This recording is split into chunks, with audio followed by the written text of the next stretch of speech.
Bismillahirrahmanirrahim. Assalamualaikum warahmatullahi wabarakatuh. Allahumma sholli ala sayyidina Muhammad wa ala sayyidina Muhammad. Ya, seperti biasa Radio Silaturahim dan Rasi TV bikin dialog pagi bersama Ustadz Husein Latas, Angkal Firman dan Ustadz Heri Nurdi. Kali ini kita mengambil tema pengaruh makanan terhadap kepribadian seorang manusia. Kira-kira seperti itu ya. Silakan Angkal Firman untuk mengantar dialog ini. Tafadhol. Terima kasih Mas Krisna. Assalamualaikum Ustadz. Waalaikumsalam warahmatullahi wabarakatuh. Ustadz Heri dulu yang open. Enggak mau. Ustadz, saya sedikit mau bertanya-tanya Ustadz. Kan banyak nih orang pinter, ilmuwan, pokoknya yang cerdas lah gitu Ustadz. Terkadang mereka berani mengkhianati apa yang dia ketahui, berani mengkhianati dan membohongi perasaannya sendiri Ustadz. Mungkin gak hal itu terjadi karena dampak makanan yang masuk ke tubuhnya Ustadz? A'udzubillahi minasyaitonirrajim. Bismillahirrahmanirrahim. Alhamdulillahi rabbil alamin. Allahumma salli ala sayyidina Muhammadin wa ali Muhammad. Rabbana zidna ilman wa alhiqna bis salihin. Allahumma hdina subulas salam wa akhrijna minadh dhulumati ilan nur wahdina ila siratikal mustaqim. Amma ba'du. Ikhwan akhwat, pendengar pemirsa Radio Silaturahim dan seluruh rekan di studio, Ustadz Heri, Angkal Firman, begitu pula Imam Krisna kita yang bersama pada pagi hari ini menemani dialog pagi di bawah naungan Al-Quran Al-Karim. Apa yang ditanyakan oleh Mas Firman kita ini berhubungan dengan pengaruh makanan dan dampaknya terhadap seseorang itu merupakan satu hal yang berulang kali ditegaskan oleh Allah Subhanahu wa ta'ala dalam Al-Quran. Oleh karena itu kita lihat dosa pertama yang dilakukan anak manusia sebelum turun ke bumi berhubungan dengan makanan. Berhubungan dengan makanan. Dan Allah Subhanahu wa ta'ala peringatkan kakek dan nenek kita. Setelah berkata kepada mereka, wahai Adam, Hawa, berdiamlah kalian di surga. Apa saja yang kalian suka silahkan kalian makan. Tapi jangan kalian dekati satu pohon ini. Kalau kalian berdua mendekatinya, kalian akan terjerumus dalam kezaliman. Allah berfirman dalam suratul Baqarah, wa qulna ya Adam uskun anta wa zawjukal jannah fakula minha ragadan haitsu syi'tuma wa la taqraba hadhihi syajarata fatakuna minadh dhalimin. Kami berkata pada Adam, hendaklah kalian berdiam dalam surga, makanlah dari apa saja yang kalian suka. Bebas kalian menikmati semua kenikmatan surga, tapi kalian berdua jangan sekali-kali mendekati pohon ini. Kalau kalian dekati, kalian akan tergolong dari orang-orang yang zalim. Lalu kita bertanya, apa alasan Allah melarang mereka untuk memakan buah tersebut? Ini merupakan ujian bagi kakek dan nenek kita dan pelajaran yang akan kita ambil sebagai anak keturunan. Di mana Adam dan Hawa kakek nenek kita terusir karena memakan sesuatu yang dilarang oleh Allah. Dan apa akibat dari pelanggarannya? Allah terangkan alasan dibalik dari larangan tersebut. Dalam suratul A'raf Allah Subhanahu wa ta'ala berfirman, wa ya Adam uskun anta wa zawjukal jannah. Wahai Adam, berdiamlah kamu dan pasanganmu dalam surga. Ya Adam uskun anta wa zawjukal jannah fakula min haitsu syi'tuma. Makanlah dari apa saja yang kalian berdua inginkan. wala taqraba hadhihi syajarata fatakuna minadh dhalimin. Kalian jangan sekali-kali mendekati pohon ini. Kalau kalian lakukan, kalian akan terjerumus dalam golongan orang yang zalim. Nah, kita lihat bagaimana syaitan yang mendendam pada anak manusia disebabkan karena dia menolak untuk sujud kepada Adam atas perintah Allah Subhanahu wa taala sebagai ujian baginya, dia terusir dari surga. Fawaswasa lahuma syaitan liyubdiya lahuma ma wuriya anhuma min sawatihima. Maka syaitan datang pada keduanya, membisik-bisikkan mereka, membujuk mereka untuk mencicipi buah yang dilarang oleh Allah. Lalu dijelaskan di sini, liyubdiya lahuma ma wuriya anhuma min sawatihima. Tujuan dari iblis membujuk Adam dan Hawa memakan buah tersebut untuk membuat aurat mereka tersingkap. Dampak langsung dari makanan haram yang dimakan, ya, pakaian mereka akan tersingkap. Begitu pakaian mereka tersingkap, aurat mereka akan tampak. Begitu aurat tampak, dengan sendirinya syahwat akan apa? Akan bergolak. Begitu syahwat bergolak, ya, di saat syahwat bergolak, maka dengan sendirinya apa? Akal sehat kita, pikiran kita akan apa? Akan tertutup oleh asyahawat. Jadi fawaswasa lahuma asyaitan liyubdiya anhuma min sawatihima ma wuriya anhuma min sawatihima wa qala ma nahakuma rabbukuma an hadhihi syajarati illa an takuna malakaini aw takuna minal khalidin. Dengan tipu dayanya syaitan berkata, Tuhan kalian tidak melarang kalian untuk memakan buah ini kecuali disebabkan karena apa? Karena Tuhan kalian tidak menginginkan kalian menjadi dua malaikat atau menjadi orang-orang yang hidup kekal dan abadi. Maka syaitan menamakan buah tersebut buah khuldi, buah yang membuat orang kekal. Ala adulluka ala syajaratil khuldi wa mulkin la yabla. Jadi dengan bujuk rayu, kalau kamu makan buah ini kamu akan hidup kekal dan hidup dalam kenikmatan kekuasaan yang tidak akan pernah musnah untuk selama-lamanya.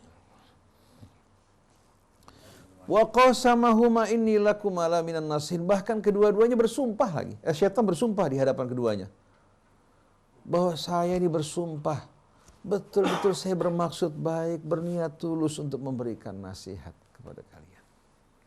Fadallahuma bighurur. Syaitan bukan hanya sekali membujuk, bukan hanya dua kali. Kata dallahuma menunjukkan berulang-ulang dengan penuh kesabaran membujuk, merayu keduanya. Sampai akhirnya keduanya tidak tahan dengan bisikan dan janji-janji syaitan. Falamma dhaqa syajarata badat lahuma sawatuhuma. Begitu kedua-duanya mencicipi buah terlarang tersebut, langsung pakaian mereka terungkap, aurat mereka tampak di hadapan mereka. Bukan majasi, Bukan. Jadi watafiqa, oleh karena itu apa tersebut? Mulailah mereka berdua watafiqa yakhsifani alaihima min waraqil jannah, untuk menutupi aurat mereka, mereka mengambil daun-daunan surga untuk menutupi aurat mereka. Jadi kita lihat bagaimana dampak langsung dari apa? Makanan membuat apa? Aurat mereka tersingkap. Akhirnya karena rasa malu mereka tutupi aurat mereka. Tapi dengan tersingkapnya aurat, efek-efek yang bermacam-macam bermunculan. Oleh karena itu perhatikan coba. Allah melarang Adam dan Hawa dengan ungkapan jangan kalian berdua mendekati pohon ini. Dalam zina, wala taqrabuz zina, jangan kalian dekati perzina. Bukan jangan berzina, jangan dekat. Karena kalau orang dekat-dekat, biar orang yang soleh juga di saat berhadapan dengan godaan, pada saat kondisi imannya lemah, nafsunya bergolak, bisa kehilangan akal sehatnya. Wa nadahuma rabbuhuma alam anhakuma antilkuma syajarati wa aqul lakuma inna syaitana lakuma aduwwum mubin. Akhirnya Allah memanggil mereka, bukankah aku telah wanti-wanti peringatkan kalian dari pohon tersebut? Dan saya berkata pada kalian bahwa syaitan ini musuh yang nyata bagi kalian. Kenapa kalian turuti syaitan? Akhirnya akibat menuruti syaitan, memakan buah yang dilarang, kalian terjerumus ke dalam penyesalan. Akhirnya Allah perintahkan mereka untuk turun ke bumi kan? Nah mereka dengan penuh penyesalan berkata, Rabbana zalamna anfusana wa in lam taghfir lana wa tarhamna lanakunanna minal khasirin. Wahai Tuhan kami telah berbuat aniaya terhadap diri kami sendiri karena tidak mendengarkan nasihat-Mu, percaya kepada syaitan. Kalau Engkau tidak mengampuni dosa kami dan melimpahkan rahmat-Mu atas kami, niscaya kami akan tergolong dari orang-orang yang merugi. Akhirnya Allah Subhanahu wa taala memerintahkan mereka untuk turun ke bumi. Mulai mereka bersaing dalam kehidupan, terjadilah pertentangan, permusuhan. Qul nahbitu ba'dukum li ba'din aduwwun wa lakum fil ardi mustaqarrun wa mata'un ila hin. Qala fiha tahyawna wa fiha tamutuna wa minha tukhrajun. Nah kita lihat ya, bagaimana setelah Allah berbicara tentang apa? Tentang kehidupan dan percobaan yang dialami oleh Adam bersama istrinya, Allah berikan peringatan setelah itu kepada kita. Tadi kita mulai ayat yang kita baca dimulai dari ayat 19 suratul A'raf. 19 suratul A'raf. Kita lihat pada ayat 27. Ya bani Adam, wahai anak-anak, la yaftinannakumus syaitan kama akhraja abawaikum minal jannati yanzi'u anhuma libasahuma liyuriyahuma sawatihima innahu yarakum huwa wa qabiluhu min haitsu la tarawnahum. Inna ja'alna syayatina awliya'a innahum ittakhadhu syayatina awliya'a. Inna ja'alna syayatina awliya'a Inna ja'alna syayatina awliya'a lilladzina la yu'minun. Wahai anak-anak Adam, jangan biarkan diri kalian diperdayakan oleh syaitan, sebagaimana syaitan telah memperdayakan kedua orang tua kalian, mengeluarkan mereka dari surga dan menyingkap aurat mereka.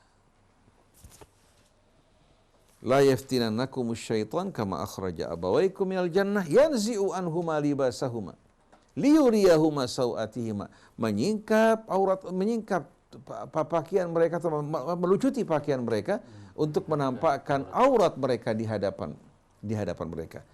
Kemudian setelah itu apa? Innahu yarakum huwa wa qabiluhu min haitsu la tarawnahum. Dan syaitan berada di tempat gelap melihat kalian, memandang kalian, sedangkan kalian tidak dapat melihat dan memandang mereka. Jauh lebih strategis setan tempatnya. Oleh karena itu bagaimana kita mau bentengi diri kita dari mereka? Kecuali dengan berlindung pada Allah.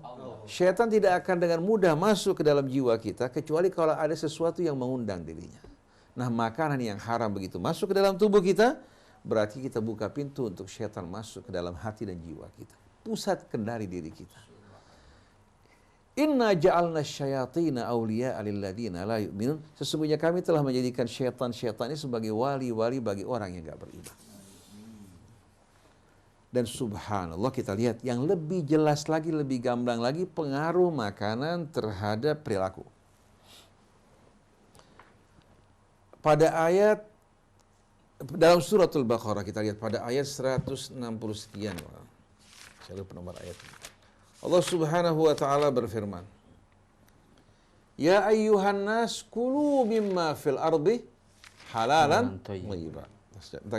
Nomor ayatnya belakangan. Wahai manusia, makanlah dari segala apa yang terdapat di bumi, dari apa-apa yang halal dan baik.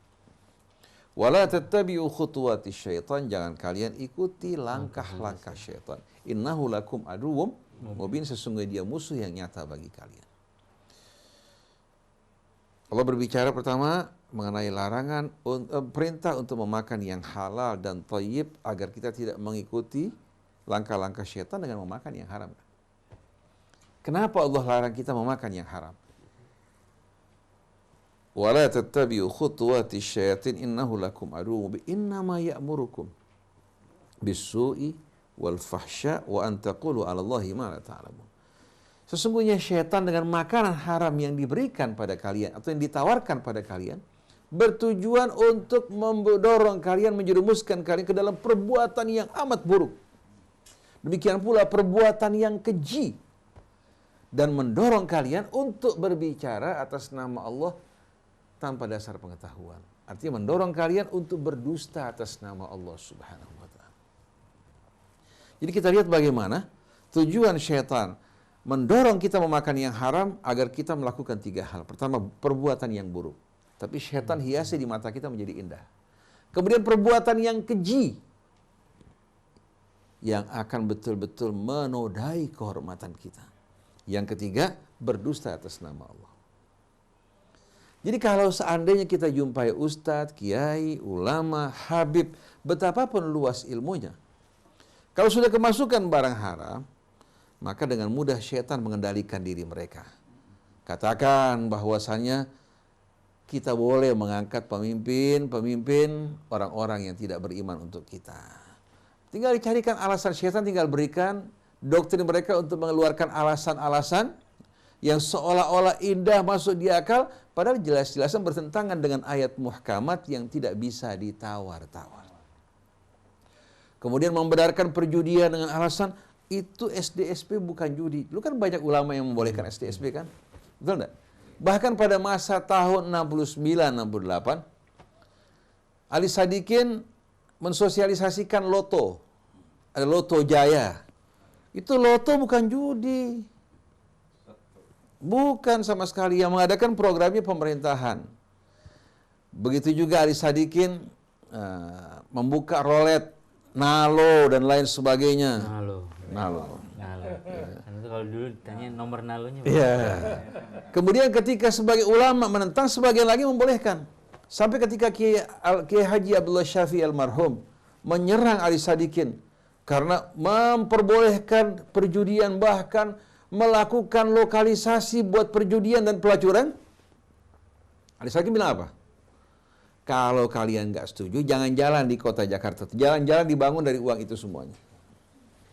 Akhirnya nasib Ali Sadikin tragis betul-betul. Dia yang menghidupkan acara muda-mudi dengan segala kerusakannya. Itu pada tahun 70-an, malah muda-mudi tempat yang luar biasa kotor. Wanita-wanita telanjang, morfin, minuman keras. Yang mereka teriakan, Bang Ali. Sampai Pak Harto cemburu, akhirnya Bang Ali disingkirkan. Tahun 70 seru ya. Wah, seru. Itu malah muda-mudi sampai perempuan naik kendaraan, telanjang bulat, tanpa malu-malu. Itu semua diantaranya karena makanan-makanan yang diharamkan Allah Kita pernah gitu ya, Ustaz ya? luar biasa. Dulu Mas Heri, pada tahun 70-an, morfin itu merajalela yang luar biasa. Sampai orang di pinggir jalan suntik morfin, tidak ada air dari got. Mereka ambil untuk nyuntik tubuh mereka sendiri. Di antara ada seorang morfinis, orang keturunan Arab, lagi datang kecanduannya, tidak menemukan air, langsung diambil morfin serbuknya, diambil air got, disuntikan, meninggal dunia pada saat itu juga.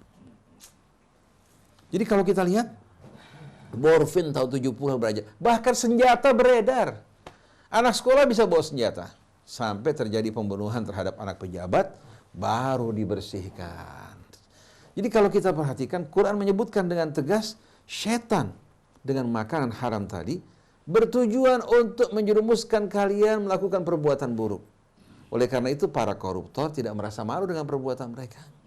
Ulama-ulama yang mendukung koruptor tinggal dikasih makan hasil korupsi. Masjid-masjid dapat sumbangan, peringatan maulid, peringatan hari besar Islam, pesantren-pesantren. Begitu kemasukan barang haram, maka langsung hadirin sekalian, mereka bukan lagi berbicara atas nama Allah, tapi berbicara atas nama syaitan, memberikan dukungan kepada wali-wali syaitan. Inna ja'alna syayatina awliya lilladzina la yu'minun. Sesungguhnya kami menjadikan syaitan sebagai wali-wali pendukung orang yang tidak beriman. Mereka nggak heran sambutan Thala al-Badru yang digunakan untuk menyambut Rasulullah digunakan untuk menyambut orang yang tidak beriman. Ini merupakan fakta kenyataan. Kemudian bukan hanya sampai di sana. Wa idza qila lahum ittabi'u ma anzalallah, kalau mereka diajak kembali pada kitab Allah, qalu bal nattabi'u ma alfaina alaihi aba'ana. Mereka bilang, tidak, kami hanya akan mengikuti apa yang kami dapatkan dari orang-orang tua kami. Awalau kana aba'uhum la yaqiluna syai'an wa la yahtadun. Apa mereka akan tetap ikuti orang-orang tua mereka walaupun ayah ibu mereka tidak berakal dan tidak mengikuti petunjuk Allah? Jadi jelas sekali pengaruh dari makan haram itu dampaknya cepat. Kalau orang condong ke arah yang haram, hatinya bergelisah terus, syahwatnya tidak pernah reda, perhatikan makanannya. Nah di negeri kita saat ini Ustadz Heri, makannya susah betul untuk terjamin kehalalannya. Kita lihat makanan yang bercampur dengan gelatin. Siapa orang yang bisa membuktikan bahwa satu makanan, permen dan lain sebagainya bersih dari gelatin? Di mana sebahagian makanan ini dikelola, diusahakan oleh orang-orang yang nggak beriman. Padahal ini merupakan pasar besar yang bisa menghidupkan perekonomian kita. Kenapa McDonald, Kentucky tidak kita gantikan dengan bros-bros kita? Anjurkan umat Islam agar memakan betul-betul makanan yang terjamin kehalalannya, dan dia apa? Diusahakan oleh pribumi agar uangnya tidak pergi ke Amerika, uangnya masuk ke dalam kantong orang-orang Islam yang bisa mendidik anak mereka, memajukan sekolah mereka. Kalau sekarang umat Islam Indonesia hanya menjadi pasar. Akhirnya uang kita tersedot ke tangan mereka. Kita hanya menjadi budak-budak di mal-mal, departemen-departemen, di tempat-tempat semacam ini bukan lagi pemilik. Maka kita wajib menghidupkan pasar tradisional kita agar bukan sebagai pekerja di mal, sebagai pemilik usaha yang bisa menggerakkan perekonomian, tidak membuat angka-angka uang kita meningkat, isinya nggak ada, tapi kita betul-betul menghidupkan perekonomian yang sehat. Juga makanan yang sehat yang dikonsumsi oleh para ustadz, para kiai yang pertama-tama. Karena kalau makanannya haram, bagaimana akan keluar yang baik dari mulut mereka?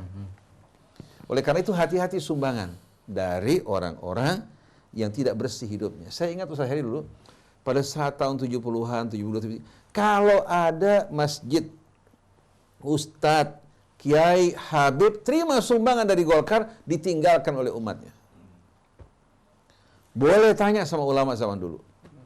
Kalau berani ulama, kiai, ustadz, terima sumbangan dari Golkar, ditinggalkan oleh masyarakatnya. Contohnya Kuitang dulu.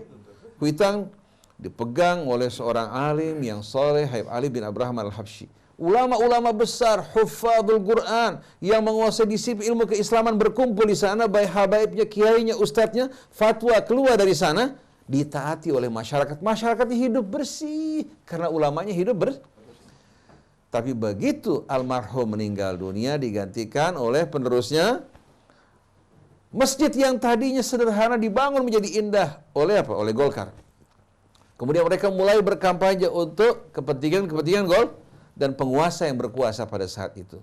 Langsung umat meninggalkan majelis, umat mulai terpecah belah, bercerai-berai, dan kehilangan induk yang mengayomi mereka.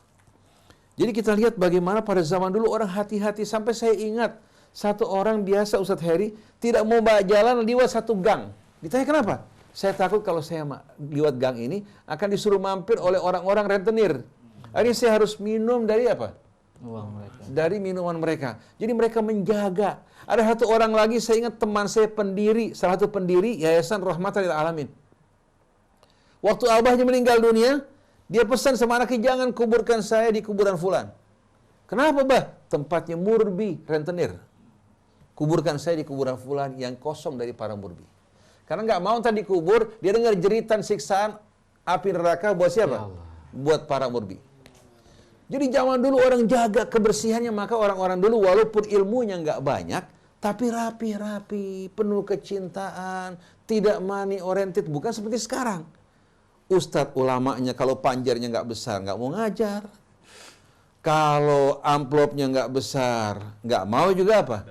Datang. Bahkan kalau diundang di beberapa tempat dalam waktu yang sama, dipilih yang tempatnya paling elit, yang uangnya paling banyak. Jadi yang terfikir dalam benak mereka sekarang, jadi kalau keluar dari mulut mereka juga fatwa-fatwa untuk kepentingan uang, tidak perlu heran. Bukan Quran yang menjadi pegangan, tapi berapa banyak yang bakal mereka terima dengan apa yang disampaikan. Tapi memang menggoda, Ustaz. Menggoda. Apalagi kalau ulama yang kondang, yang pintar berbicara, itu kampanye partai-partai yang datang untuk melamar banyak sekali. Sampai saya ingat dalam periode yang lalu, ada sekian rombongan datang dari keluarga pejabat, alasannya mau belajar sama saya. Ujung-ujung minta apa? Minta saya berikan dukungan. Saya bilang tidak. Saya ini ustadz menyampaikan amanat Allah. Tanggung jawab saya bukan kepada partai maupun kelompok, tapi tanggung jawab saya di hadapan Allah. Jadi kalau suruh mendukung partai dan kelompok, saya minta maaf.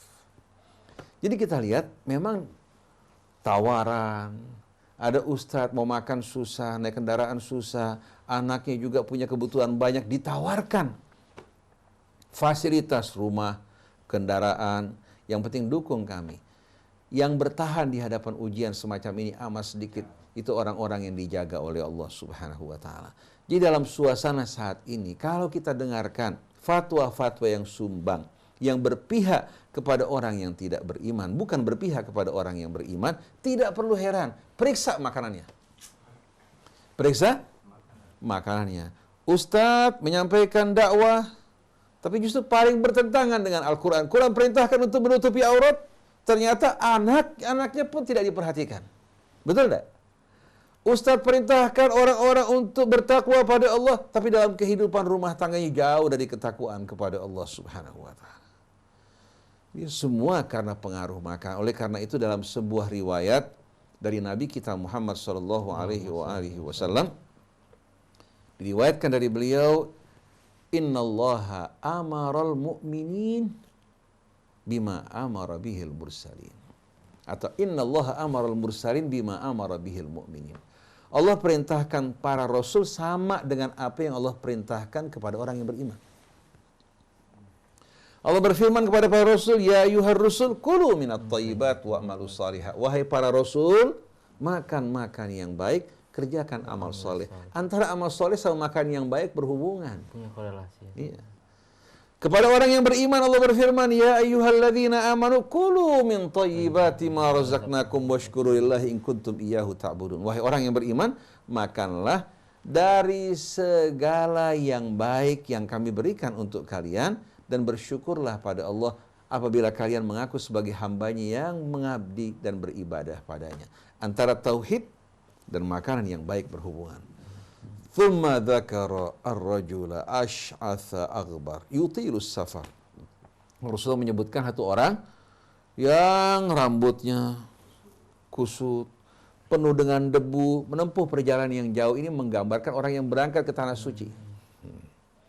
Kemudian rafi'an yadaihi ila sama, dia mengangkat tangannya ke langit, qailan ya Rabbi, wahai Tuhanku, memohon pada Allah. Fa anna yustajabu lahu, bagaimana Allah menerima doanya? Wa ma'kaluhu haram, makannya dari yang haram. Wa zaduhu min haram, minum bekalnya juga yang dibawa dari apa? Wa rahilatuhu min haram, kendaraan yang dipakai juga dari yang haram. Bagaimana Allah menerima? Jadi kita lihat bagaimana dengan tegas Allah menegaskan makanan itu berpengaruh terhadap kepribadian kita.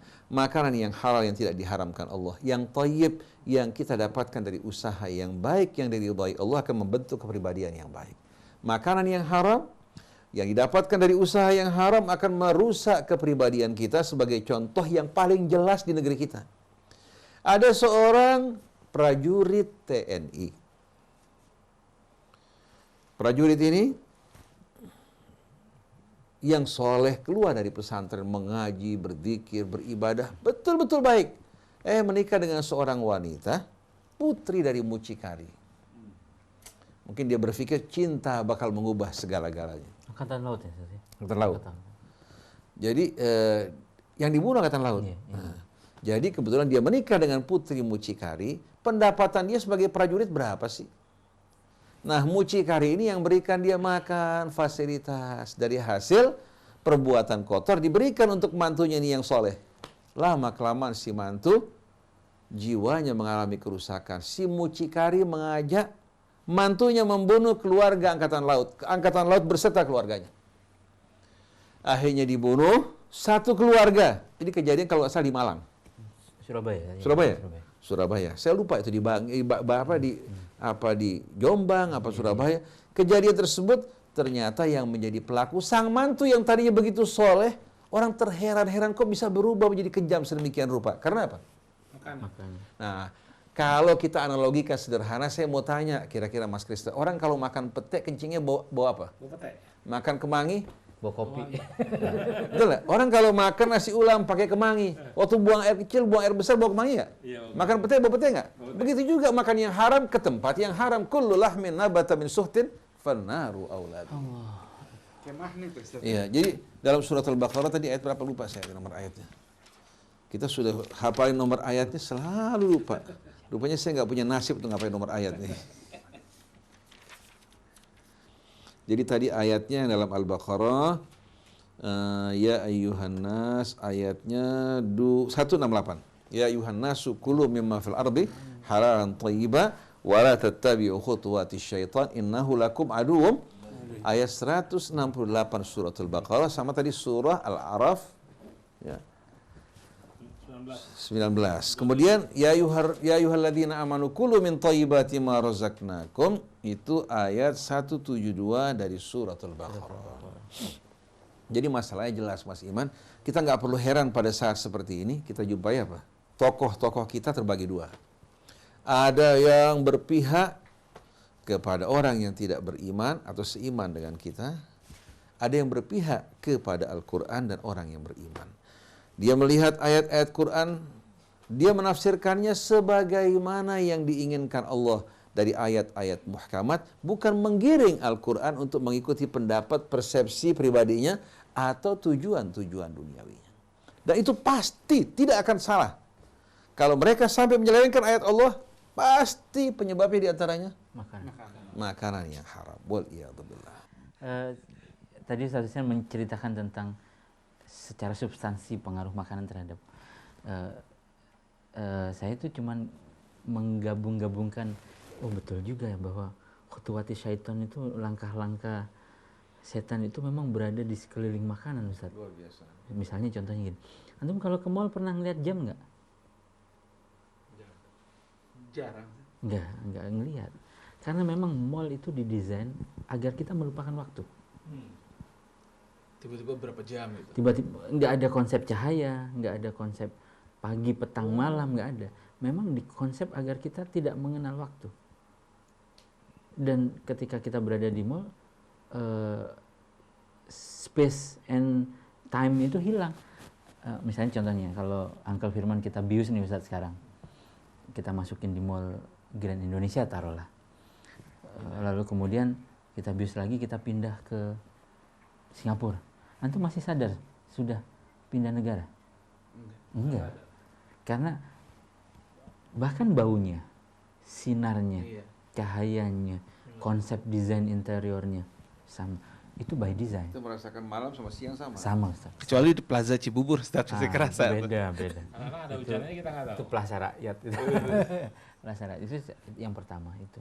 Kalau antum pergi masuk ke swalayan, antum akan menemui barang-barang pokok adanya di belakang sekali. Susu, sayur, daging, adanya di belakang. Tahu. Di lorong-lorong menuju ke belakang itu godaan semua Ustaz. Ciki, ciku, cika, makanan, dan itu disetting. Sebelum sampai kepada kebutuhan pokok, sepanjang jalan kita ditaburi oleh godaan-godaan konsumtif. Itu by design.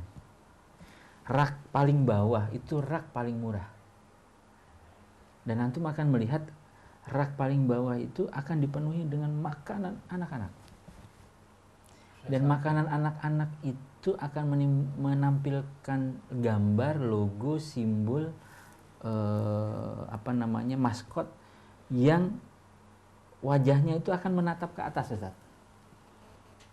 Mata gambar-gambar itu akan diusahakan angle dan sudut tertentu bertatapan dengan mata anak-anak yang jalan atau belanja. Jadi ada eye contact antara pembeli dan barang yang mau dibeli. By design itu bro, Uncle Firman. Itu paling nggak naroknya gitu ya? Bukan hanya naroknya, standar swalayan semua sama. Itu dirancang. Lalu eye level itu rak yang sejajar dengan mata adalah rak paling mahal. Rak paling mahal. Godaannya paling kuat di situ, sejajar dengan mata. Dia tidak perlu celingak-celinguk, ada di depan mata. Jadi konsep tata ruang, tata letak, meletakkan barang di semua swalayan, supermarket ada ini. Itu godaan khutuwati syaitonnya di situ, Ustaz. Jadi Bapak Ibu sebelum sampai ke makanan pokok, habis duitnya dia apa? Di snack. Makanan Pulang ke penggoda. rumah hanya uang belanjanya habis duluan. Iya.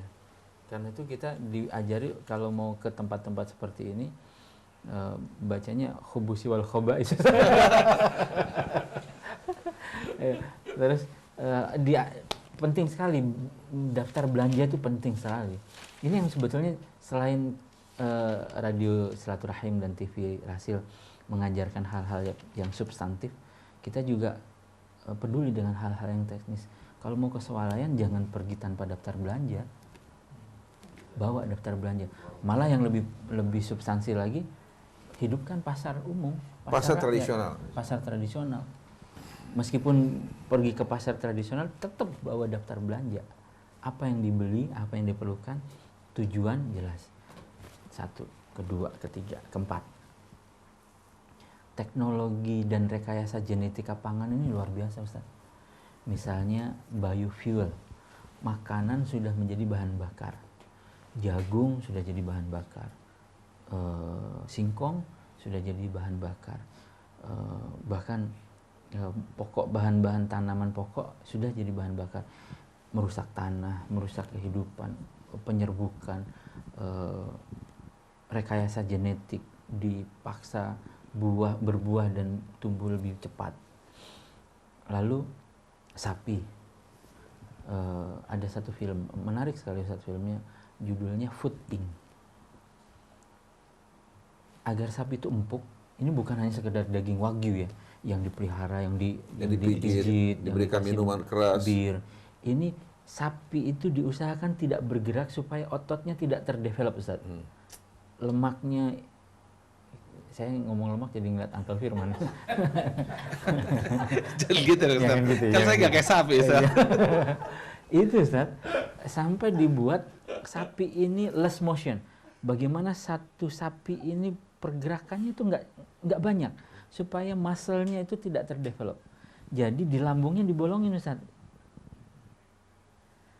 Di atas perut itu dibolongin, makanan masuk lewat situ dan tidak masuk lewat mulut sapi. Jadi sapi cuma ngerasa kenyang aja. Kenyang aja. Pokoknya tidak terdevelop. 1, kedua, fakta-fakta makanan. Antum pernah melihat di fast food dan makanan cepat saji yang menjajakan ayam dijual ceker ayam? Iya. Pernah? Pernah? Di fast food enggak? Enggak pernah. Di supermarket. Paling lutut ke atas. Lutut ke atas. Kenapa? Makan sehat ceker. Padahal ceker banyak. Salah satu penyebabnya, Ustaz, antara lutut ke bawah sampai ke ceker itu pertumbuhannya minimal, kecil sekali. Lutut ke atas paha maksimal, besar sekali. Disuntikin. Makanya kalau ayam yang kayak gitu, Ustaz, makannya kan pakai obat mereka. Bisa badannya besar tapi nggak bisa jalan ya. Nggak bisa jalan. Dan secara internasional mereka itu ada breeding, ada proses pemeliharaan, Ustaz, yang sangat keji. Paruhnya dipotong. Ayam-ayam yang dibreed atau dikembangbiakan untuk pakan, untuk cepat saji itu, mereka nggak punya paruh karena memang tidak dididik untuk makan. Jadi subhanallah, karena kezaliman dalam pemeliharaannya, yang makan jadi orang-orang zalim. Dan berubah menjadi zalim. Zalim. Kita zaman masih kanak-kanak dulu, ibu-ibu kita tuh, mereka suka mengumpulkan ceker ayam. Ceker ayam kampung, bukan ayam negeri. Itu dibuka kulitnya, dimasak, itu subhanallah untuk pertumbuhan tulang, Kalsiumnya tinggi. untuk anak-anak, begitu juga untuk ibu yang habis melahirkan. Itu luar biasa. Jadi ceker ayam itu merupakan makanan yang dicari oleh ibu-ibu yang tahu manfaat dan faedahnya. Ini belum lagi tentang kimia yang dimasukkan ke dalam makanan. Allah yahfad. Salah satu yang pernah menjadi skandal besar di New York adalah ban itu apa, roti yang hamburger itu, cara ngempukinya harus dicampur dengan zat yang hanya ada di rambut manusia. Jadi skandal besar bahwa ada zat yang seharusnya nggak masuk ke dalam makanan. Kemudian rekayasa genetik Milamin, menggunakan milamin, bahan-bahan seperti ini digunakan untuk makan.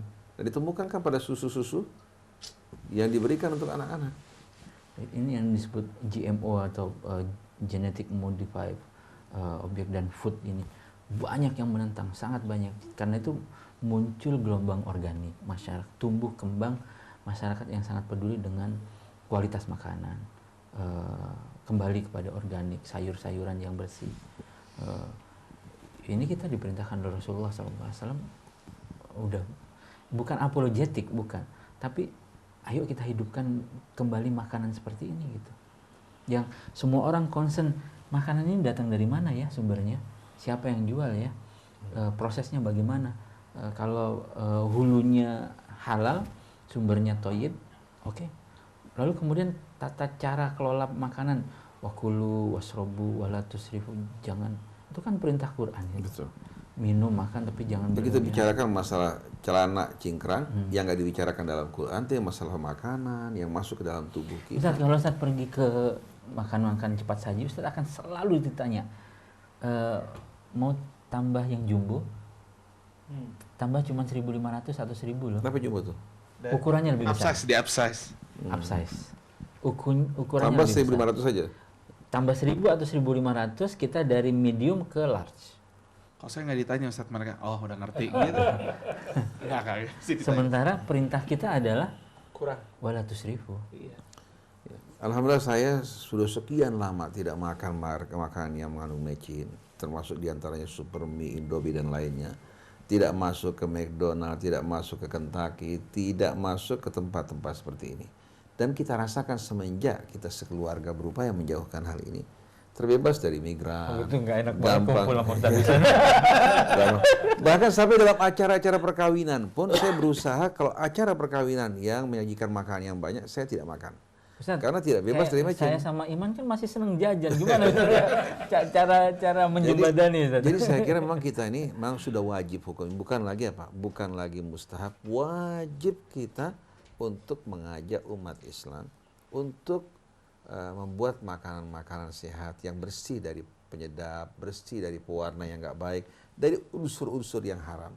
Dan kita juga berusaha untuk makan makanan yang kita tahu pemotongannya, dan kalau bisa dari ayam-ayam yang kampung. Itu harganya nggak berselisih jauh. Cuma orang mengatakan kalau ayam kampung nggak ada dagingnya. Kita jangan hanya berpikir soal, kita berpikir soal kesehatan buat kita, buat anak-anak kita, dan juga berkaitan dengan sapi. Daripada kita beli sapi-sapi luar, mending kita beli sapi lokal kan? Sapi-sapi Bali, lokal yang Lombok. ketahuan betul-betul makanannya, demikian pula penyembelihannya. Karena Rasulullah di samping mengingatkan kita untuk tidak makan yang haram, Rasulullah mengingatkan untuk tidak makan hewan-hewan yang makan dari kotoran. Sapi itu makanan naturalnya apa Ustaz? Tumbuhan. Kan rumput-rumputan, kemudian kedelai, dan yang lain-lain. Sekarang sapi itu makanan genetiknya itu bangkai Ustaz. Allah ya. Serius Ustadz? Oh iya, ini udah menjadi apa namanya? Pakan sapi ini. Pakan sapi menjadi standar. Bangkai apa? Semua makanan, semua Diolah- binatang diolah diolah lagi diolah menjadi kembali. menjadi pakan, dan itu di Gimana tuh Ustadz? Nabi melarang dalam hadis, nahana Rasulullah sallallahu alaihi wasallam an luhum al-jallala. Rasulullah melarang kita untuk makan hewan-hewan yang makan dari kotoran.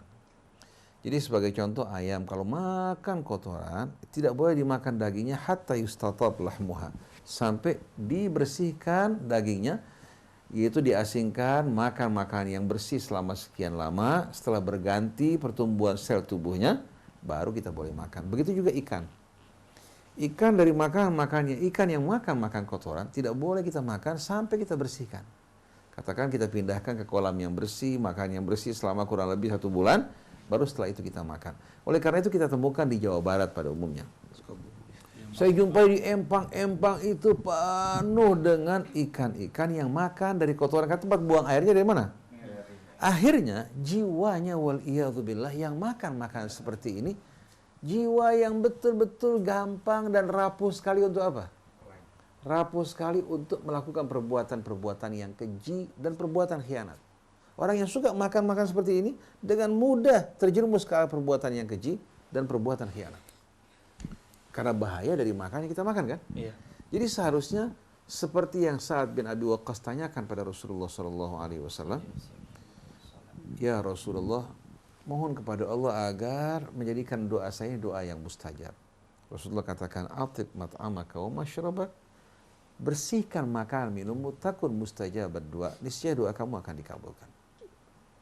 Begitu tubuh kita bercampur dengan yang haram, doa kita tidak akan didengar oleh Allah. Amal kita pun tidak akan diterima karena Allah mengatakan innama yataqabbalullahu minal muttaqin. Allah hanya akan menerima dari orang yang bertakwa.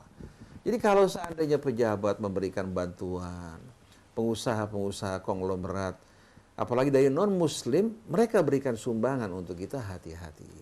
Ini sebetulnya merupakan apa? Merupakan racun yang diberikan untuk kita. Ada sebuah kisah, Ustadz Heri, di salah satu negara Arab, di mana ada satu kota kecil, penduduknya soleh, taat, beragama, dan tidak ada tempat yang haram di tempat tersebut. Sedangkan para pengusaha ini kan selalu mereka ingin buka usaha yang bisa menguntungkan mereka. Berkali-kali mereka ingin buka usaha di tempat tersebut, tidak pernah mendapatkan jalan. Ya, usaha-usaha yang haram. Bertahun-tahun mereka ingin melakukan satu usaha ekspansi ke daerah tersebut yang cukup menguntungkan untuk bisnis kan. Akhirnya satu hari ada seseorang bilang sama mereka, kalian mau nggak masuk ke tempat tersebut dan kalian akan disambut? Mau? Nah, kalian gunakan uang-uang dari hasil yang haram, dari hasil prostitusi, dari hasil minuman, kalian sumbangkan untuk mereka. Biar mereka makan makanan tersebut. Akhirnya dilakukan. Mereka memberikan bantuan, sumbangan untuk masyarakat setempat dari uang tersebut. Begitu mereka makan dalam waktu sekian lama, kemudian pihak pengusaha datang, masuk ke dalam, terjadi perpecahan penduduk kampungnya. Sebahagian pro, sebagian yang kontra, yang masih menjaga kebersihan. Sedangkan yang pro, mereka-mereka yang telah makan dari hasil uang haram tersebut. Akhirnya dengan mudah, kota tersebut yang tadinya terjaga, terpelihara, mengalami apa? Dan tahu nggak yang menunjukkan kepada mereka itu siapa? Supaya berikan makanan yang haram. Ulama. Seperti yang dilakukan oleh Bal'am bin Ba'ura.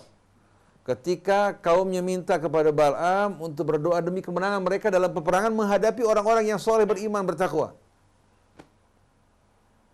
Bal'am mengatakan, kalau saya berdoa, bisa-bisa Allah murka kepada saya. Bal'am dibujuk, digoda, dirayu, tetap tidak mau. Sampai akhirnya ditawarkan perempuan yang cantik. Tergiur dengan kecantikan perempuan ini, mereka minta pada Bal'am yang doanya selalu mustajab untuk apa? Untuk, kata Bal'am, kalau saya mendoakan, saya tidak berani. Akhirnya ditunjukkan agar mereka-mereka ini kalau ingin mengalahkan musuh, jerumuskan mereka ke dalam perbuatan haram. Jerumuskan mereka dalam perzinaan. Dan subhanallah, orang-orang Israel melakukan hal yang sama dalam perang mereka bersama Mesir dulu. Mereka pancing orang-orang Arab dengan wanita-wanita mereka. Begitu mereka terpengaruh, dengan mudah pasukan kaum muslimin dapat dikalahkan. Oleh karena itu, beredarnya film-film mereka, pornografi mereka yang melanda kehidupan kaum muslimin. Juga upaya untuk menjerumuskan dalam pergaulan bebas LGBT, ini senjata mereka yang pertama mereka gunakan sebelum memerangi kita. Begitu kita masuk dalam perangkap perbuatan keji, dengan mudah mereka akan menggempur kita, mengalahkan kita. Nah, setelah itu kalau sudah mulai kalah, produk mereka disebar, disambut, hingga mode yang baru keluar di Prancis, belum dipasarkan, tahu-tahu sudah ada pesan dari Saudi Arabia. Wanita-wanita Saudi, wanita di negara Teluk, sudah memesan pakaian tersebut sebelum dipasarkan di Prancis. Jadi bagaimana mereka lebih tertarik kepada budaya barat dengan pakaian mereka, produk mereka, daripada orang-orang barat sendiri. Jadi kalau kita lihat rusaknya mental kita, rusaknya moral kita, disebabkan karena pengaruh dari makanan yang tidak baik. Jadi betul yang antum katakan tadi. Makanya ketika saya menyaksikan di tayangan YouTube berkaitan dengan proses pembuatan gelatin, babi dalam keadaan segar dimasukkan ke dalam ruangan pemanas di oven. Setelah itu masuk ke dalam ruangan pemotongan, kemudian kulit yang telah digarang, ya, bersama lemaknya dipisahkan, masuk langsung ke tempat pengolahan pembuatan permen. Keluar telah jadi permen dengan rasa yang berbeda dengan permen-permen yang lain. Betul enggak? Nah, bayangkan coba. Ada kejadian di Shahid Hotel. Ini kejadian kalau nggak salah tahun 90-an. Shahid Hotel ini menyajikan di restorannya seafood yang amat istimewa. Dan rata-rata para pengunjungnya begitu banyak. Satu hari ada masukan kepada Pak Haji Skamdani yang menjadi apa? Pemilik dari Shahid Hotel. Pak, itu seafood di restoran itu yang membuat menarik adalah lemak babi. Itu yang membuat menarik. Jadi ternyata cooknya menggunakan lemak babi untuk proses pembuatan seafood mereka. Dari mulai shark fin-nya sampai yang lain-lain. Itu yang membuat legit. Sampai shark fin. Itu sirip ikan hiu yang dibuat sup di Singapura. Itu sebelum diolah, dimasak selama 24 jam bersama tulang babi. Kalau enggak, baunya luar biasa. Jadi godaan babi ini luar biasa. Akhirnya subhanallah, Sukamdhani langsung mengganti cooknya. Diganti cooknya, dan mulai saat itu seafood yang dijual di Syahid tidak lagi menggunakan lemak babi. Setelah itu susut pengunjungnya. Jadi kita lihat bagaimana daya pikat pesona dari babi ini, dari mulai dagingnya sampai lemaknya sampai tulangnya. Jadi satu yang babi digunakan untuk memasak bahan-bahan seperti shark fin yang amisnya luar biasa, dimasak, kemudian disajikan dalam bentuk sup, dijual harga $100 per mangkok. Itu membuat orang berselera luar biasa. Jadi kita di negeri kita ini tanpa kita sadari banyak makanan yang bercampur dengan unsur babi yang diharamkan Allah Subhanahu wa taala. Bagaimana mental kita, umat kita akan apa? Bersih. Akan baik, akan bersih. Kita Rasil ini harus mensosialisasikan betul-betul apa? Kembali produk-produk yang halal, yang bersih, yang diolah oleh kaum muslimin. Antum bayangkan. Meskipun awalnya terasa berat ya Ustaz. Berat, pasti. Memisahkan diri, membersihkan diri, mendisiplinkan makanan, minuman. Itu beratnya luar biasa. Berat-berat yang luar biasa. Oleh karena itu kita kalau berikan hadiah, mendingan buat teman-teman kita, saudara-saudara kita atau parcel, coba berikan parcel-parcel dari hal-hal yang halal yang kita kelola sendiri. Jangan bahan-bahan kaleng. Bahkan terkadang ada yang memberikan parcel isi minuman keras. Orang bilang terima aja parcelnya, buah minuman keras. Jangan, tolak semuanya, kembalikan. Kalau ada minuman keras, itu ujian dari Allah Ta'ala.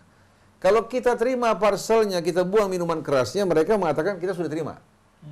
Oleh karena itu seharusnya kalau ada barang yang haram, tolak semuanya. Itu harus betul-betul ditunjukkan sebagai seorang muslim yang punya kepribadian. Kita masih kita pilih ini. Saya dari kemarin ngobrol sama Ustaz Heri, kok sudut pandang Ustaz saya sering bikin kaget kita juga ya Ustaz Heri. Kalau kita sama ini benar Ustaz, terima parcelnya, buang ya. Buang aja dibuka gitu, yang lainnya terima. Tapi benar ya Ustaz, harus ada sebuah kisah ini, kita bicara fakta. Sayyid Ali Khamenei kan tokoh Syiah. Kita patut belajar yang baik. Kalau kalian tidak suka sama Syiah, nggak usah ikutin. Tapi patut belajar dari segala kebaikan.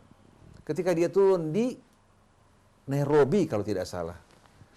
Turun di Nairobi, mampir, kemudian sampai di airport, disambut di ruangan, di guest house di airport.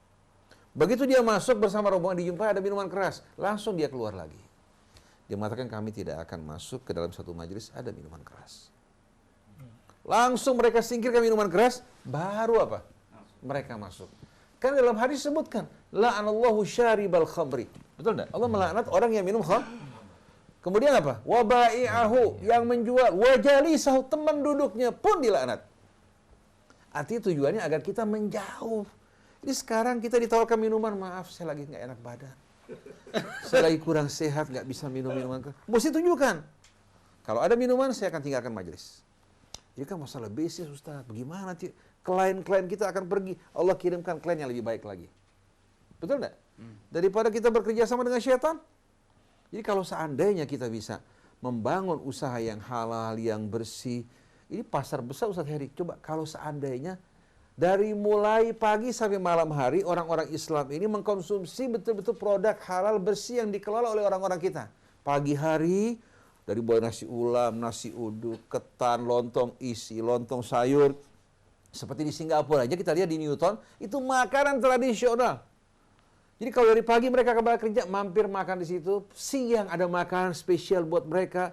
Dari mulai makan yang sederhana, murah, sampai yang menengah, sampai yang atas. Produk orang kita yang terjamin halalnya. Malam hari pun demikian, kita yakin sekejap bangsa kita akan maju. Mereka kalangan Taipan nggak bisa lagi menghisap sari-sari apa? Sari-sari kehidupan kita. Kita yang akan bangkit. Mal-mal akan sepi. Karena apa? Karena produk-produk kita, baju-baju muslim, baju-baju muslim yang kita tampilkan ke depan. Kita nggak merasa malu lagi tampil dengan pakaian muslim. Seperti seorang ketika ditanya, pakaianmu nggak ganti-ganti terus-terusan. sarung sama baju putih seperti ini. Langsung dia menjawab, jangan lihat pakaian, lihat saya yang pakai. Tidak makan duit orang, tidak menipu orang, tidak berbohong terhadap orang. Pakaian bukan dari pakaian, dari orang yang pakai. Betul enggak? Rumah dari orang yang mendiaminya. Jadi jangan dilihat dari pakaian, dari kemewahan, tapi dari kepribadian seseorang, orang dilihat. Iya, saya pernah ke Makau beberapa kali, Ustaz. Dan mendapatkan fakta bahwa para pemilik kasino di Makau itu dia nggak judi. Dia nggak berjudi, kayak orang Yahudi dong. Nggak judi, Ustaz. Oh, Canggih, Ustaz, canggih. Hanya menyediakan tempat saja. Nah, kedua, pemerintahan Makau itu sendiri sudah mulai memisahkan keuntungan kasino. Mereka tidak mau keuntungan kasino itu masuk ke wilayah pendidikan. Dibersihkan wilayah pendidikan dari keuntungan-keuntungan kasino. Mereka alasannya jelas, uang judi akan mempengaruhi mental anak-anak. Jadi dipisahkan gitu. Mereka mungkin nggak tahu konsep halal haram. Mereka mungkin nggak kenal, mungkin juga tidak peduli. Tapi memisahkan itu saya, ya Allah kenapa kita itu kok memang khutuwati syaitan itu indah, Ustaz. Jadi ini sebenarnya mesti terus tiap hari kalau perlu masalah makan diulang tiap hari. Dan harus dibangkitkan betul-betul apa pelatihan-pelatihan untuk membuka usaha-usaha ini. Rasil sendiri, teman-teman pendengar, ikhwan dan akhwat, sudah lama mendisiplinkan diri, misalnya snack kacang rebus, pisang rebus untuk rapat, untuk pertemuan-pertemuan. Kalaupun gorengan yang kita bikin sendiri, kita pakai sendiri, kita makan sendiri, itu sudah menjadi tradisi yang kita hidupkan. Jadi apa yang kita sampaikan di Rasil sebisa mungkin kita lakukan lebih dulu. Betul. Kita lakukan lebih dulu. Mudah-mudahan kan penjahit-penjahit pakaian kita kan bakal hidup kembali kan. Kalau orang kembali kepada pakaian-pakaian yang dibuat oleh apa? Oleh saudara-saudara kita. Coba bayangkan, Ustaz Hedi. Kita mempercayakan sesuatu yang masuk ke dalam tubuh kita kepada orang yang tidak seiman dengan kita. Paling menyangkut kepribadian kita, akhlak kita, moral kita. Mengherankan enggak? Kalau kita mau beli berlian, beli emas, hati-hati luar biasa. Betul enggak? Mau beli mobil, periksa apakah ini mobil curian atau tidak kan? Padahal ini masalah di luar diri kita. Tapi yang menyangkut kepribadian kita, yang masuk ke perut kita, yang menjaga kesehatan lahir dan batin, kita tidak sama sekali memperhatikan masalah. Enggak periksa-periksa, yang penting langsung makan enak. Betul enggak? Ini merupakan fakta. Jadi seharusnya kita lebih berhati-hati memasukkan sesuatu ke dalam tubuh kita daripada kita berhati-hati beli emas, beli berlian, beli mobil, dan lain sebagainya. Uncle Firman, warung Padang aman nggak berarti? Aman. Mudah-mudahan aman lah. Kalau kita bisa berikan rekomendasi, jadi warung-warung Padang yang sejalan, kita berikan makan di rumah Padang ini. Yang betul terjamin kesehatan, tidak menggunakan ini maupun itu. Jadi bisa ada jaringan kerjasama di antara kaum muslim. Itu harus diadakan. Betul. Jadi warabitu.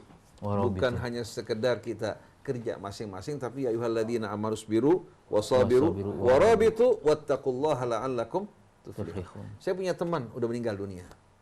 Jadi teman ini betul-betul orang yang hidup penuh kontradiksi. Dia tinggal di daerah Krukut. Keturunan Arab, tinggal di daerah Krukut. Kemudian dia sebagai seorang RT. Mana badan besar, berjenggot, muka Arabnya kelihatan betul-betul. Jadi dipanggil di kampung Papi. Panggil Papi kan? Bukan Abi ya Papi. Kalau Papi kan biasanya orangnya imut-imut ya. Ini orangnya besar, hitam, berjenggot lagi. Sebagai RT kebetulan, tidak jauh dari tempat dia itu daerah panti pijat. Daerah panti pijat. Maka pihak panti pijat datang kepada Pak RT ini, Papi, kita minta Papi mengumpulkan orang untuk membaca Al-Quran, membaca doa untuk pembukaan perdana panti pijat. Nah, Pak RT ini kumpulkan orang-orang di bawah untuk doa bersama. Jadi sebelum panti pijat dibuka, berdoa bersama, baca Al-Quran untuk keberkahan panti pijat tersebut. Kemudian dia dapat uang yang terbesar, dia Papi ini, anak-anak dibagi sedikit-sedikit semua. Dia bilang, Mas Ustadz, ini uang beginian, saya taruh di kantong kiri. Buat naik mobil sama ngerokok. Kalau uang halal, saya taruh di kantong kanan sama kantong depan. Artinya kan, dia akui, betul enggak? Jadi kalau kita perhatikan bersama-sama, bagaimana dia tahu efek dari uang haram terhadap kepribadian. Cuma kita sayangnya, kenapa pejabat-pejabat kita semakin berani korupsi, semakin meraja? Karena walaupun mereka koruptor, dihormati orang juga. Mendapatkan doa dari ulama. Bahkan datang ke majelis, mari kita doakan Disambut. supaya panjang umur, sehat badan, biar dipilih kembali pada periode berikutnya. Jadi akhirnya orang yang korupsi merasa apa? Bukan hanya dapat pembenaran dari teman-teman biasa, ulama, kiai, ustadz, apalagi masuk ke pesantren disambut dengan tola al-badru. Dia merasa alhamdulillah dengan apa yang dilakukan ini akan membawa dirinya ke tempat yang paling mulia di surga. Dia sudah pesan-pesan kafling di dunia. Dengan sumbangan sana, sumbangan sini, sudah beli kafling di surga. Tapi saya sering kali kalau menyampaikan hal ini mendapatkan fenomena gini, Ustaz. Hidupmu susah banget, Her. Ini susah, itu susah. Kamu milih sepatu harus datang ke tempat yang bikin, memastikan kulitnya halal, memastikan tidak ada najis yang menjadi bahan bakunya. Capek banget. Oh, saya bilang waktu kali gitu, memang nggak apa-apa, capek lah di sini. Tapi nanti di yaumul hisab saya ringan. Itu yang pertama. Kedua, berarti kamu harus kaya dong. Itulah muslim. Harus kaya. Harus kaya. Nah ini Ustaz Heri, kita selalu mengeluhkan bahwa ini sulit dan capek. Kenapa sampai Merasa capek. sulit dan capek? Apakah agama Islam itu sulit? Sama sekali tidak. Yuridullah bikumul wala yuridu bikumul Usr. ma ja'ala alaikum fid dini min haraj. Rasul juga inna dina yusrun. Tapi karena yang kita angkat pemimpin yang nggak beriman, itu yang bikin susah kita. Itu yang bikin capek. Coba contohnya Malaysia. Di Malaysia sudah tertata sedemikian rupa. Pedagang-pedagang, baik dia muslim non-muslim, dilarang Ada keras standarnya. untuk menawarkan barang kepada seorang muslim yang diharamkan Allah. Ibu Tatang, ya, Allah yaghfirlah wa yarhamha, berangkat ke Malaysia. Masuk ke toko tas. Dia minta lihat ini, lihat itu. Begitu nunjuk satu barang, dia bilang, maaf ibu, saya tidak boleh jual dan tunjukkan buat ibu. Kenapa? Dibuat dari barang yang tidak dibolehkan dalam agama. Saya mau lihat, tidak. Kalau saya tawarkan saja, kena hukuman. Apalagi kalau sampai ibu beli. Toko saya ditutup karena pelanggaran ini. Begitu juga barang-barang seperti coklat, makanan-makanan yang bermacam-macam, Ada keterangannya. ada keterangannya. Kemudian tidak boleh seorang menawarkan barang yang diharamkan oleh orang Islam kepada seorang muslim. Nah, dia sehabis intervensi jantung, mampir ke McDonald di siang hari di bulan puasa. Waktu mau masuk pakai hijab, pakai kerudung, ibu tidak boleh masuk kemari. Kenapa? Ini bulan Ramadan, untuk kamu tidak boleh. Dia bilang, saya ini apa?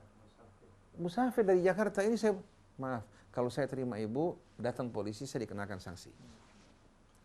Jadi karena aturan sudah berjalan, jalurnya jelas, orang Islam dengan gampang berjalan di jalan tersebut.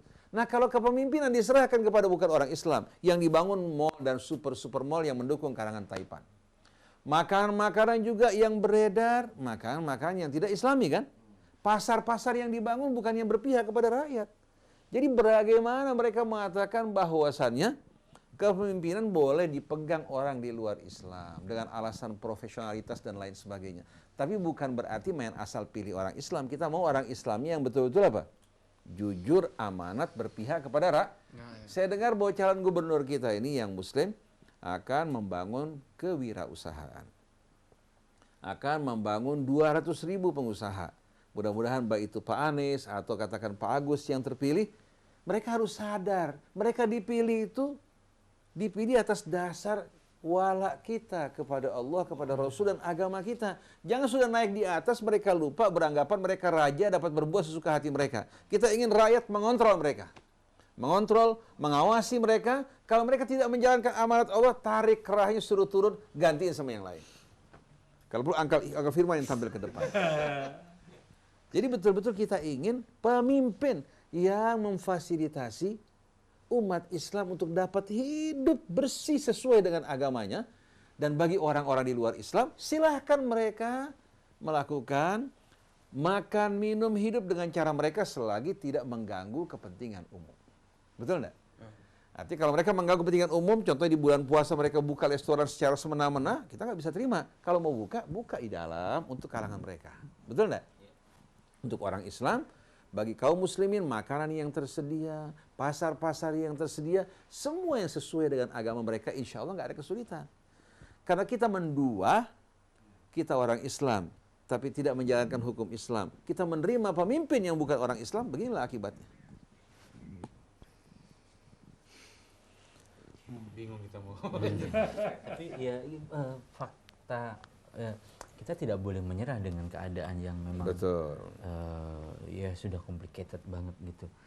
Dan rasanya Allah pasti memudahkan gitu. Peristiwa-peristiwa genetic modify, makanan-makanan yang mengalami rekayasa genetik itu kan banyak, mulai dari kedelai, Ustaz. Ini belum lagi tentang kedaulatan pangan, Ustaz. Dulu orang Madura makan Jagung.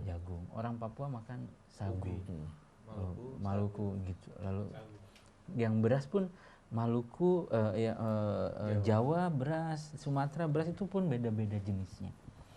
Jawa lebih pulen, Sulawesi lebih perak, Sumatera perak. Mereka nyaman dengan itu. Tapi sekarang kan sudah satu rasa semua. Dan paling minim Ustaz, dalam 1 tahun impor beras kita itu sekitar paling minim 600.000 ton. Itu diambil dari Vietnam, Thailand, bahkan Pakistan. Coba kalau produksi kita, devisa kita nggak keluar kan? Apalagi gandum, Ustaz. Kita nggak nanam gandum, tapi konsumsi gandum kita, andai saja Australia memboikot gandum, lalu kemudian Rusia, Brazil memboikot gandum ke kita, chaos, karena yang makan mie instan udah terlalu banyak. Panik. Kasihan anak kos. Tapi saya berharap di boykot aja mendingan deh. Jadi kita nggak perlu mie instan, nggak perlu ini, kita bisa buat mie dari beras sama tepung-tepung yang lain. Kan kalau kita musim haji, iklan mie instan paling gede di Tanah Suci. Gitu. Sampai Tanah Suci dimasuki mie instan, kan luar biasa kan? Jadi memang kesalahan kita umat Islam. Makanya Saudi Arabia kenapa rakyatnya jadi gamang? Rakyatnya sama sekali tidak berpegang teguh pada agama, paling hanya masalah ritual. Jadi lari dari kehidupan yang gamang untuk membuktikan mereka beragama kepada masalah-masalah ritual yang diperkeras, dipertajam. Kenapa? Makan nggak beres.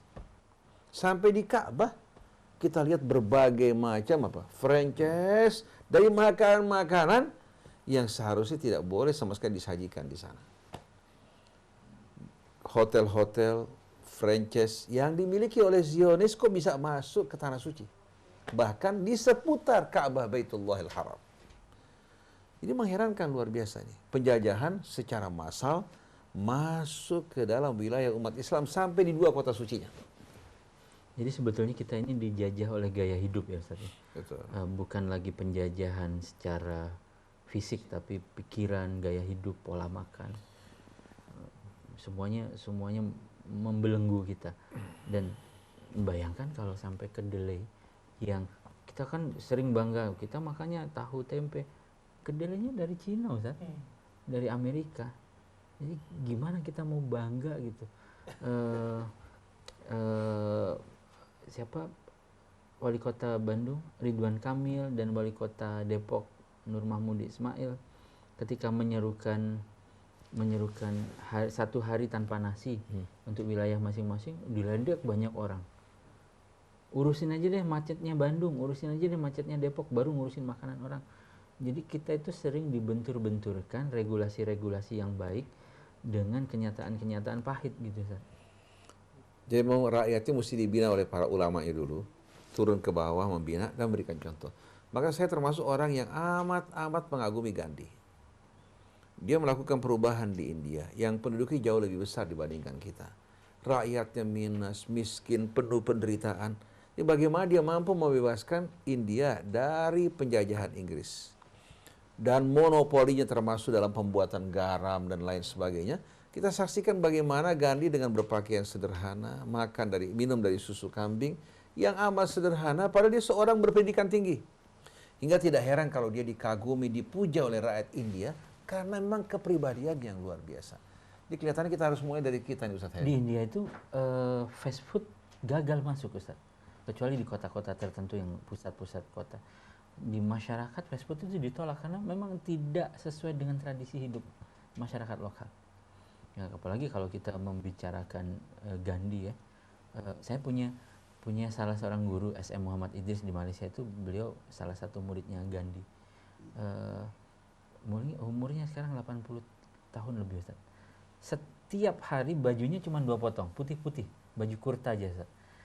Orangnya kaya, kalau disebut kaya sangat kaya, tapi bajunya itu ya baju tipis gitu. Saya tanya, Uncle, namanya Uncle Idris gitu. Jadi ada tradisi Uncle. Kenapa begitu?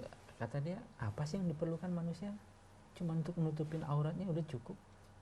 Dan setiap hari dia nggak mau makan di luar, dia masak sendiri, saat bawa rantang tuh dari rumah, dia masak sendiri, dia pastiin. Tapi kalau kami datang ke rumahnya, jamuan selalu dia masak sendiri.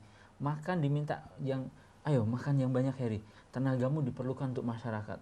Ayo makan yang sehat, umurmu harus sehat untuk mengabdi ke masyarakat. Jadi anak-anak muda itu dibimbing, dididik untuk makan sehat, untuk tradisi hidupnya baik, disiplinnya. Ngajarinnya cuman gini, Ustaz, kurangi waktu tidurmu Heri, tambah jam bacamu, sering jalan kaki, sering naik sepeda, jangan naik mobil, jangan terlalu sering membutuhkan AC, karena menghirup udara yang lebih segar jauh lebih sehat. Cukup makan, cukup tidur, simple gitu. Dan dia mengamalkan yang diajarkan Gandhi itu. Bajunya sendiri dia tenun sendiri. Luar biasa. Ada seorang dokter di ITS, Dr. Abdullah Shahab. Dia sering berdakwah, dia bagian mesin, sarjana mesin kalau tidak salah, tamat dari Jerman apa dari mana.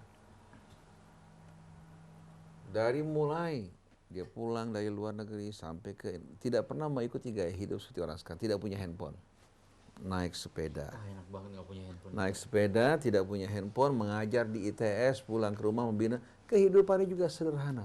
Di samping dia mengajar di ITS, dia berdakwah keliling. Dengan gaya hidupnya, motivasi yang diberikan, demikian pula tidak tegang dalam menyampaikan sesuatu, banyak manfaat yang diterima oleh apa? Masyarakat. Dan dia besannya Pak Ahmad Taufik tuh, Dr. Abdullah Shahab dalam bidang mesin. Tapi yang menarik, dia sama sekali tidak mau mengikuti gaya hidup orang sekarang walaupun dia tamat dari luar. Jadi memang manusia bukan dilihat dari pakaiannya, dari ustadznya, dari kiainya, dari habibnya, dari ilmunya, bukan. Tapi dari kepribadiannya. Nah, kita kalau bersama-sama saling mengingatkan untuk membangun kepribadian yang bisa menjadi contoh untuk rakyat kita, hidup dalam keadaan bersih. Oleh karena itu kita ingin Rasil tidak menerima koruptor. Rasil ini tidak menerima dan tidak menerima sumbangan dari para koruptor. Dan sama sekali tidak mengkampanyekan untuk kepentingan mereka. Rasil betul-betul berkepentingan untuk menyampaikan hal-hal yang kembali manfaatnya untuk umat, untuk kebersihan, kebaikan, kelurusan hidup. Itu yang kita harapkan mudah-mudahan. Mudah-mudahan kita insya Allah Ustaz Heri dijadikan sebagai ansor-ansornya lah. Amin, amin. Orang-orang yang berjuang untuk kepentingan umat dan keridhaan Allah Subhanahu wa taala. Dan mudah-mudahan anak kita, keluarga kita juga bisa menjadi contoh di tengah masyarakat. Bukan kita ustadz bicara mengenai kebaikan, anak kita jauh dari kebaikan. Kita berbicara mengenai makanan yang bersih, anak kita makan makanan yang tidak bersih. Akhirnya orang tertawakan kan. Ustadz bicara jauh-jauh di Rasil, rumah tangganya nggak benar. Betul nggak? Jadi mulai sekarang insya Allah mudah-mudahan kita mulai sama-sama kita niatkan di hati kita untuk betul-betul menjaga kebersihan. Kalau ada orang nyumbang macam-macam, kelihatannya Ustaz Heri yang kita anggap nggak sehat, tolong untuk tidak mengirimkan sesuatu buat kita kecuali hal-hal yang sehat, yang bersih. Jadi kalau mengirim lontong isi, pastel, tolong jangan pakai mecin, jangan pakai macam-macam. Walaupun cuma bihun sama wortel, kita lebih hargai daripada kirim parcel isinya minuman-minuman kaleng. Baik Ustaz Husein, Ustaz Heri dan Uncle Firman. Kita sudah dibatasi oleh waktu nih, Mas Ondi sudah ngasih kode ya. Saya Muhammad Krishna, Ondi Saputra, Ustaz Junaidi, kemudian juga Andri Serput, dan di atas Rian. Mohon pamit wabillahi taufiq wal hidayah. Wassalamualaikum warahmatullahi wabarakatuh. Ya Nabi